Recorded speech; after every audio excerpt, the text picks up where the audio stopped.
கண்ணாடி இது நமக்கு 3 பாடங்களை கற்றுக் கொடுத்திருக்கு. ஆனா என்னைக்காவது நம்ம அந்த கண்ணாடிக்கு முன்னாடி அது உணர்ந்திருக்கிறோமா? முதல் பாடம், நாம முன்னாடி நின்னோம்னா நம்ம குறைகளை அப்படியே சுட்டி காட்டும். கூட்டியும் காட்டாது, குறைச்சும் காட்டாது. என்ன குறையோ அதை அப்படியே காட்டும். 2வது பாடம் நமக்கு என்ன தெரியுமா? இந்த உலகத்தில் நீ நீயாக வாழ கற்றுக்கொள். சிலர் உன்னை விரும்புவார்கள், சிலர் உன்னை வெறுப்பார்கள். அவர்களை எல்லாம் நினைத்து கவலைப்படாதே. வாழ்க்கை மிகவும் அழகானது.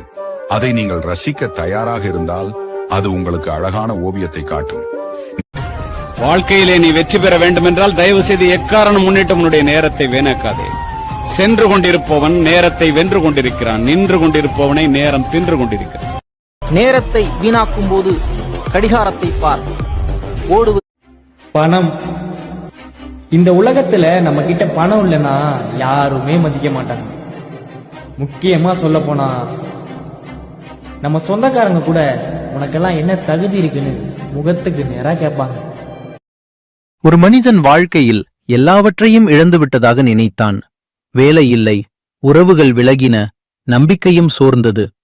ஒரே ஒரு நாள் கண்ணீரோடு இயேசுவிடம், என் வாழ்க்கையை நீங்களே நடத்துங்கள் என்று ஜெபித்தான். இத கவனமா கேளுங்க. இந்த உணர்வு உங்களுக்கு இருந்தா நீங்க வாழ்க்கையில அடுத்த கட்டத்துக்கு உயர போறீங்கன்னு அர்த்தம்.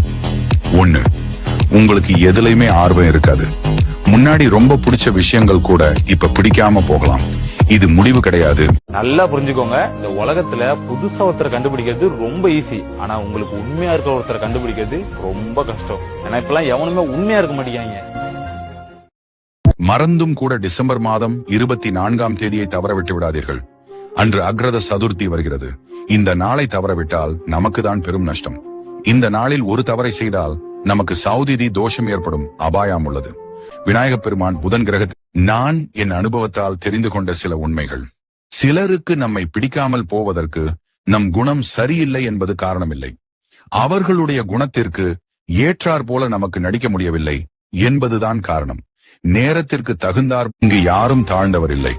உங்களை யாரும் விலக்கினாலும் உங்களுக்கே உங்களின் மதிப்பு குறையக்கூடாது. நம்மை பார்ப்பவர்கள் உயரத்தில் இருந்தாலும் அவர்களின் நிழல் கூட நம்முடைய காலில் தான் விழும். அதுதான் வாழ்க்கையின் உண்மை. அடங்கி ஒடுங்கி கொடுக்கும் பண்பு. ஒருத்தரை ஏமாத்துறது புத்திசாலித்தனம் இல்லை. எதிர்காலம் எங்கோ ஒரு நாள் உன்னை ஏமாற்றும். அப்போது புரியும் அதன் வலி என்னவென்று. எல்லா மனிதர்களும் கண்ணாடியை போல்தான். உடையாத வரை ஒரு முகம், உடைந்துவிட்டால் பல முகம். வணக்கம் திரையில் தெரியும் இந்த நபர் உங்களுக்கு வாழ்க்கை தத்துவம் ஒன்றை கூறியுள்ளார்.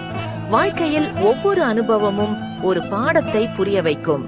அது உனக்குள் உள்ள உனது பலத்தை புரிய வைக்கும். உனது பலவீனத்தை உனக்கு